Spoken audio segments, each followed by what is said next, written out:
Hello and welcome to the Bachelor of Arts in Human Services New Student Orientation.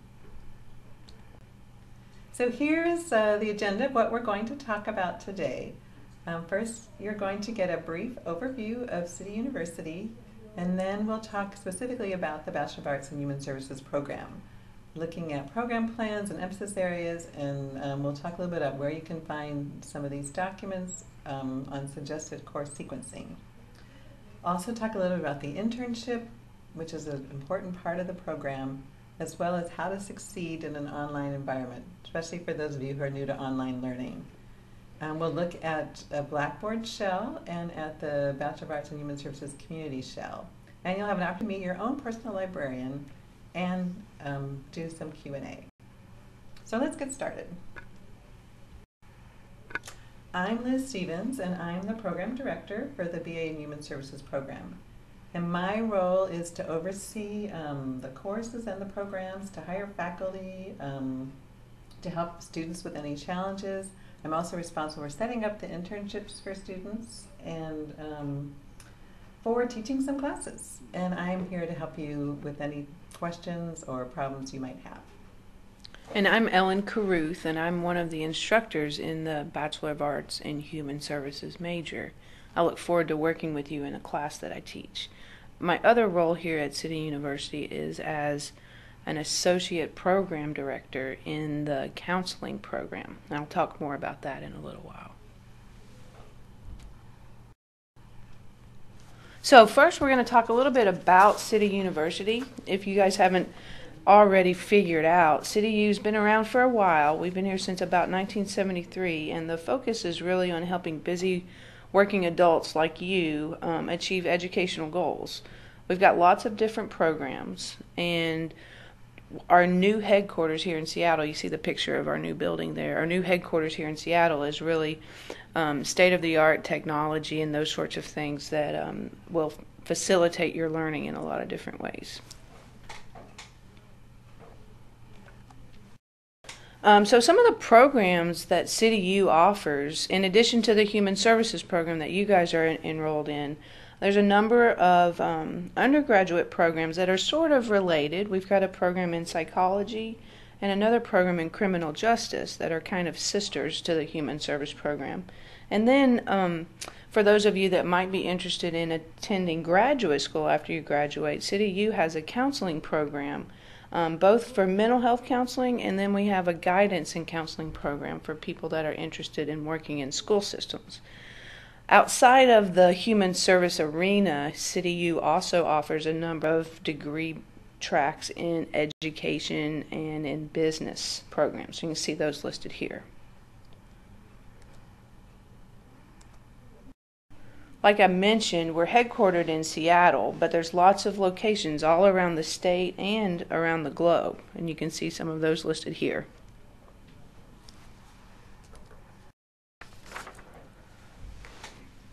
City U, like I mentioned, has been around for about 30, 40 years, and you can see here some of our accolades that we've been working to really provide quality programs to our students in a lot of different areas. And so we're starting to get some recognition and make our mark on the world and on the higher education in the country.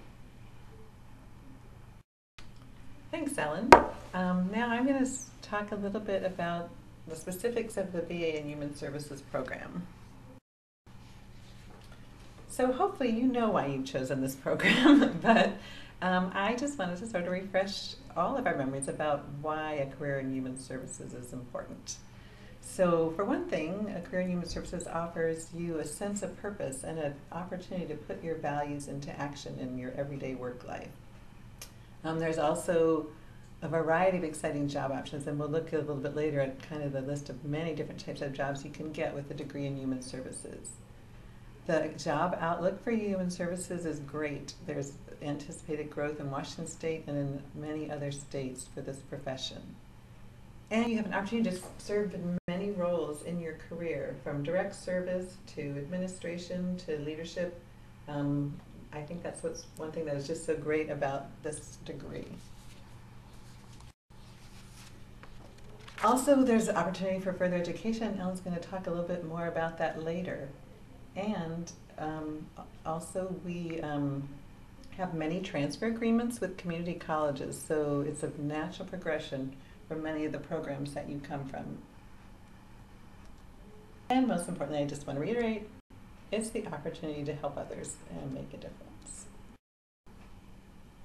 So what will you learn in the BA in Human Service program at CityU? These are some of the learning outcomes that we expect when you finish the program. And I won't read them all to you. I'll give you a chance to look at them and read them yourself. But just to say that you will learn communication and counseling skills. You'll learn how to work with communities, with groups, with families, with individuals. You'll learn how to work with diverse populations. Hopefully you'll learn to practice ethically in your work, and you'll learn the whole range of helping, from assessment to planning to intervention to monitoring and evaluation of the services you provide. And we also hope that you'll leave here with some leadership skills. And here's just a list of a few of the job titles for someone who has a BA in Human Services. You can see the wide range of jobs in different types of agencies with different populations, but there's even more than that. So Ellen, what are our graduates doing? So the Bachelor of Arts in Human Services will really prepare students for a lot of different areas of work. Like we mentioned a couple of times, one of the things that some students choose to do is to continue their studies and go to graduate school. A Bachelor's in Human Services is a great starting degree. There's lots of opportunities to just move right into the world of work with that. But it's also a generalist degree, and sometimes students would like to have more specific and more advanced knowledge about particular areas of helping. And so some of the most popular programs, graduate programs that students will move into include social work programs, counseling programs, and that sort of thing. Here at CityU, my role actually is as an associate program director in the counseling program.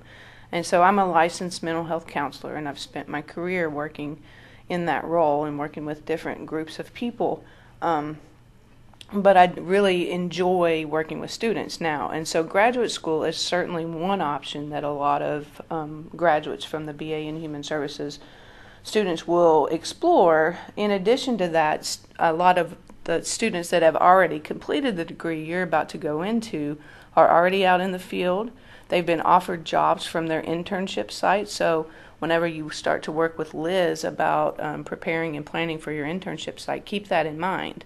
A lot of times what happens is that students will complete internship requirements, and then agencies are so pleased to have them on board that they'll just offer employment right there.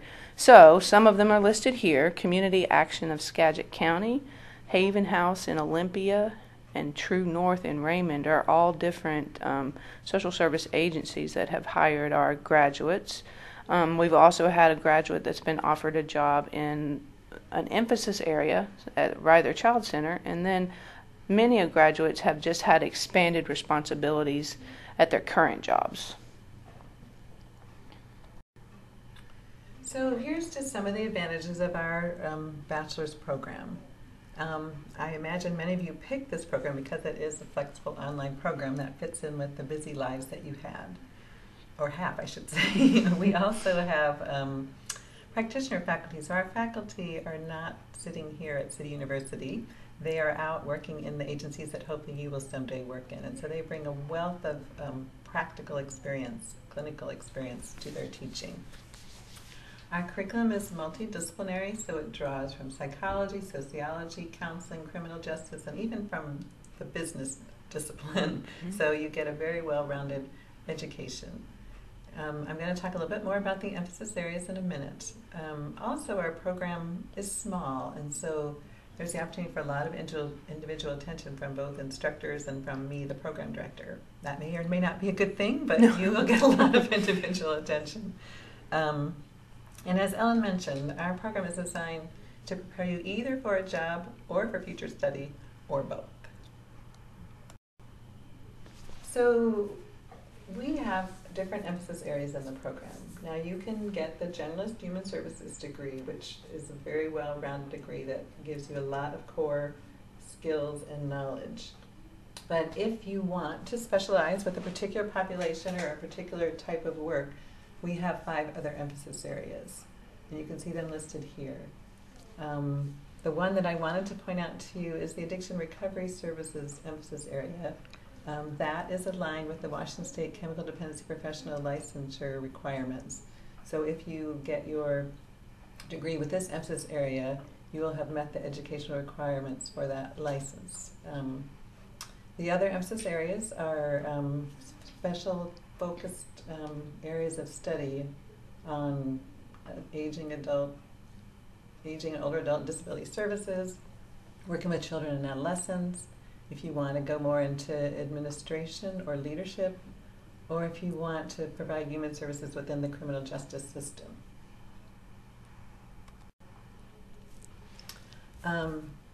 What are the requirements for graduating from the program? Well, you need to complete the core courses, which are 60 credits.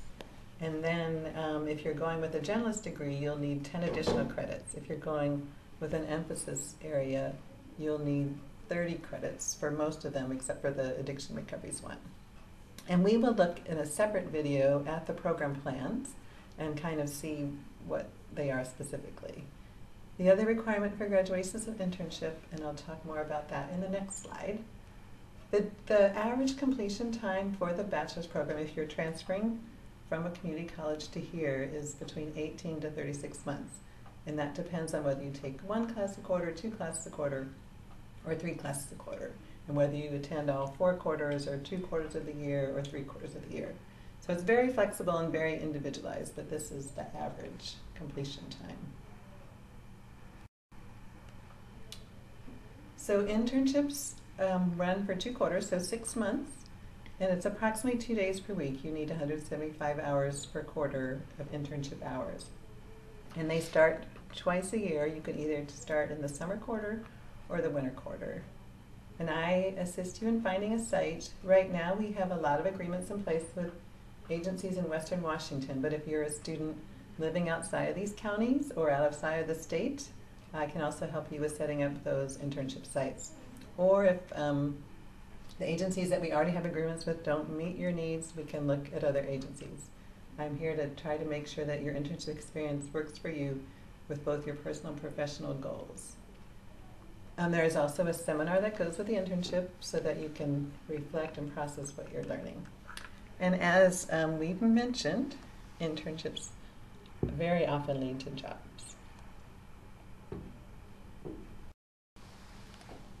So these are just some examples of the internship sites that students go to. And I'll show you a little bit more about where to find information about these in the community shell when we have a video about that. And here are some of the practitioner faculty that Ellen and I mentioned, and you see us front and center there, but some of the other faculty are surrounding us. And there's a place to find the biographies of the faculty, and I'll tell you about that when we talk about the Community Services Information Shell.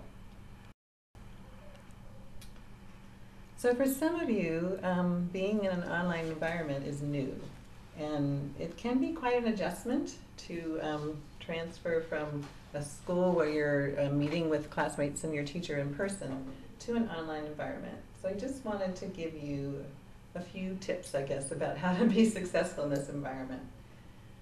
Being in an online environment does require you to be somewhat of a self-starter. You'll have to motivate yourself more than you might be used to and develop really good study habits. First of all, you'll need to make sure that you have all the technology requirements.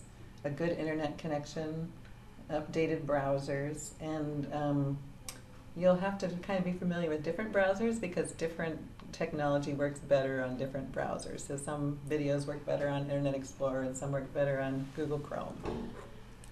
Also, in your online classes, your syllabus will be your best friend. You need to print out your syllabus and keep it with you and follow it so you'll know what the topics are for the week, what's assigned each week, what are the actual details of the assignment.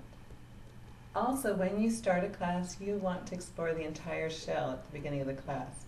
Different instructors populate their course shells in different ways, and so you want to look at all the tabs of the course shell to see, where are the reading assignments, what are the discussion questions like, what are the assignments like. You'll want to have a really good overview of the course at the beginning, and that can happen by looking at the entire Blackboard shell. And you'll want to set aside enough time for participating. A good rule of thumb is that you're going to spend 5 hours for 5 hours per week for a 5-credit class. And so you want to develop good time management strategies. If you are taking 2 or 3 5-credit classes, that's 10 to 15 hours a week to be devoting to your studies. So some students actually just schedule the time, and every Wednesday from 12 to 5 they're in a class, or in the evening every night of the week for 2 hours, or different students schedule their time differently, but you'll want to schedule the time for the class and not just hope that it happens. You'll want to log into your classes frequently each week. Your instructors will often have announcements that they post throughout the week, and you'll be wanting to participate in the discussion almost every day of the week. You'll want to check your CityU email every day, because that's how your instructors will get in touch with you. And if you don't check it, you'll miss some very important requests and information from the instructor. You'll want to ask a lot of questions. It may feel a little daunting to be asking questions out to the online universe, but that's how you're going to figure out what's going on. And when your instructors give you feedback through your course shell, through your assignments, you'll want to respond to that feedback in some way. And then also really important is to reach out to other students. Even though you're not in the classroom with them, you can learn a lot from other students. And so in addition to talking to them on the discussion boards, you may want to develop private offline communication with other students, students that you have something in common with, students that you want to learn more from. Ellen, any other thoughts about succeeding in the online environment? Yeah, a couple of things. You had mentioned the technology requirements, and I know some of my students that come into the counseling program are sort of career changers and maybe don't have a lot of experience navigating technology. And so I would just make mention of the fact that we've got great staff in the library that are very knowledgeable about the different resources and about tips and tricks for managing browsers and what browsers work well with what software and that sort of thing. So use the resources that are around you. I think that'll be an important piece for everyone. And the other thing I'd say is just to kind of echo what you mentioned about keeping in touch with your instructor and things like that. This is really an opportunity for you guys to start practicing your professional communication. The email etiquette, that's kind of the standard of practice in the field, those sorts of things. You can start to get a feel as you communicate with your instructors about how that stuff happens. And so I think it's really important to be very responsive to your instructors, to pay attention to your email like Liz mentioned on a fairly regular basis. That's really the standard of practice for communication in agencies these days, and so the online environment is a good way for you to get used to paying attention to email, responding appropriately, and those sorts of things. And if you need help or more information, there's many places to go. You're free to email me or call me, or contact your advisor, contact your instructor, go to the Blackboard Community Information Center shell, and there'll be a separate video for you to view on that, and contact your librarian. And this is your own personal librarian, Tammy Salmon. She is a librarian for many of the helping profession majors. So she's the counseling librarian, and she's the psychology librarian, and she's our human services librarian. So she knows a lot about the resources specific to our profession. And please utilize her. And she has also made a video, which you will be able to look at as well when you look through the shell for the orientation. So that concludes our brief orientation to the BA in Human Services program. And thank you for your attention. And if you have any questions, please feel free to get in touch with me. Thanks. Good luck.